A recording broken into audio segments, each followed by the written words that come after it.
Hello, my name is Charlotte Roelants. I am a PhD student at Vrije Universiteit Brussel in Belgium, and I will be talking about irreducibility of killing forms on finite groups of Lie type, a joint work with Kevin Peterman.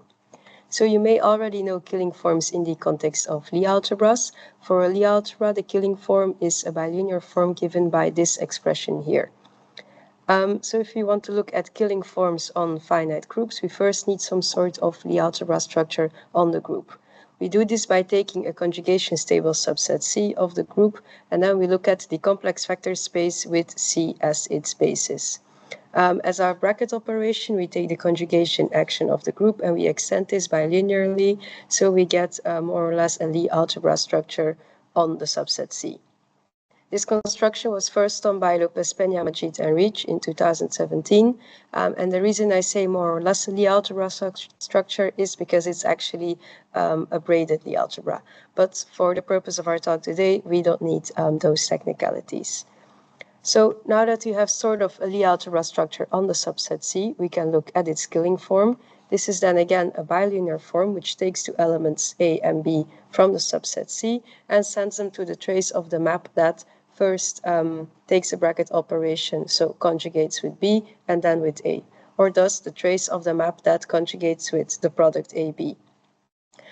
This is thus exactly equal to the number of elements in the subset C that commute with the product AB.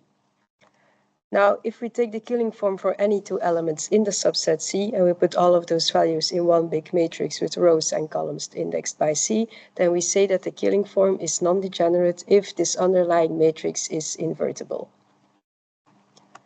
For classic Lie algebras, we know that there is a direct relation between semi-simplicity of the Lie algebra and the non-degeneracy of its killing form. This is given by Cartan's criterion. So then naturally the question arises, do we have something similar for killing forms on finite groups? Well, in their 2017 paper, López Peña, Majid, and Rietsch conjectured that any non-trivial inversion-stable conjugacy class in a finite simple group has a non-degenerate killing form. So this underlying matrix is invertible. This conjecture does not hold for groups that aren't simple. We can already find a counterexample even in the dihedral groups, but for the finite simple groups, it was verified computationally using GAP for groups of order up to 75,000. The problem with trying to verify this for groups of larger size is that, of course, the matrices of which you are trying to check the invertibility get too big and the calculations become infeasible. So to make them more efficient, we would like to get some sort of diagonal structure in these matrices. In particular, we want to see if we can choose an ordering of our basis of the subset C such that this underlying matrix becomes a diagonal block matrix, because then to check invertibility, we just need to check the smaller matrices on the diagonal. So if this diagonal block decomposition is possible, we say that the killing form is reducible. Equivalently, we can also look at the connectivity of a certain graph associated with the killing form. As the vertex set, we take our subset C, and then we put an edge between two elements if and only if their killing form is non-zero. So if their product commutes with other elements from the subset C. Then the killing form being reducible, so having this diagonal block decomposition, is equivalent to this graph being disconnected. And if the graph is connected, there is no possible diagonal block decomposition, then we say that the killing form is irreducible. Now it seems that this property of the killing form being reducible is somehow bounded by conjugacy classes of involutions. To be more specific, it was again verified for groups of order up to 75,000 that all conjugacy classes in all finite simple groups have an irreducible killing form, so no possible diagonal block decomposition, except for classes of involutions in groups with a strongly embedded subgroup. Now, these finite simple groups with a strongly embedded subgroup have been classified. They are exactly the groups of Lie type and Lie rank 1, which is the family up here, but the ones of characteristic 2. So the PSL2 and PSU3 groups when P is equal to 2, and the Suzuki groups. So according to the calculations for groups up to order 75,000, the only cases of a reducible killing form occur for conjugacy classes in these three families of groups when P is equal to 2. So this provided an interesting starting point for Kevin Peterman and me when we wanted to study the non-degeneracy and irreducibility of these killing forms in a more general sense for infinite families of groups. This led us to our first theorem. For a conjugacy class of involutions in any finite simple group of Lie type and Lie rank 1 in any prime characteristic, the killing form is reducible if and only if the characteristic is equal to 2.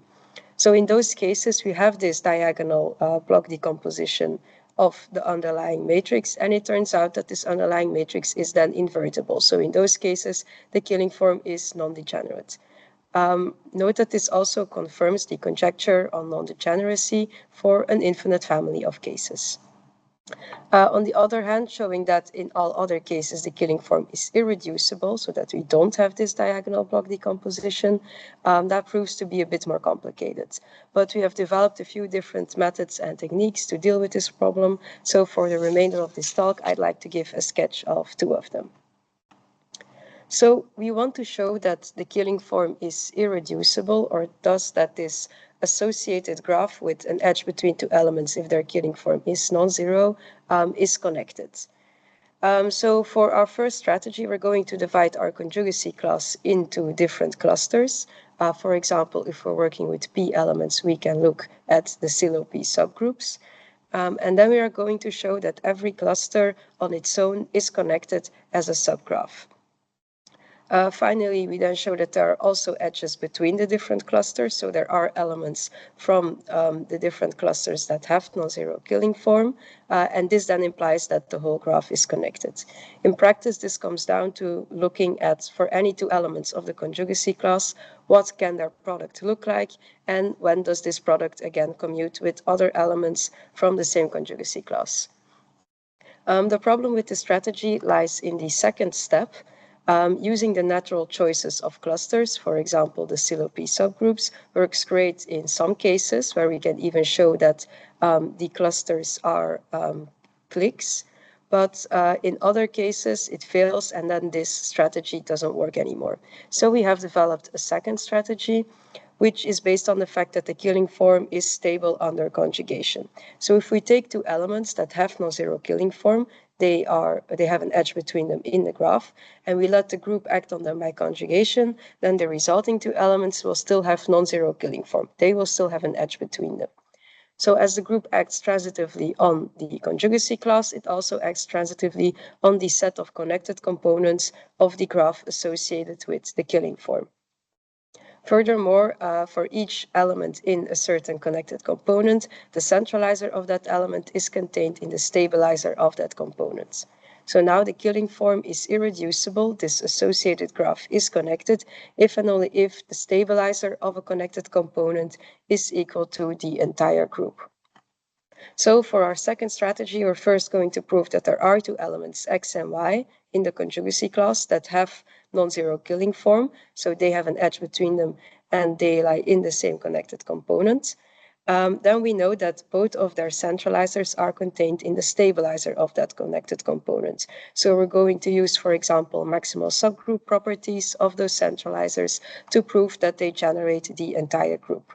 And then by the remark above, this implies that the graph is connected and thus the killing form is irreducible. So we use these 2 strategies to prove our main result, which deals with conjugacy classes of unipotent elements in these finite simple groups of Lie type and Lie rank 1. Recall that in these groups, the unipotent elements are the elements of order a power of the characteristic of the group. And then we have shown that for conjugacy class of such unipotent elements, the killing form is irreducible if and only if it is not a class of involutions. Recall that we already dealt with the case of involutions in our previous theorem. So while these 2 theorems still only cover a relatively small amount of cases, now that we have developed these strategies and these tools that we can use, we hope to be able to extend our results to different classes in these groups of Lie type and eventually other families of finite simple groups. If you have any further questions or comments on this, feel free to contact us. And yeah, thank you for your attention.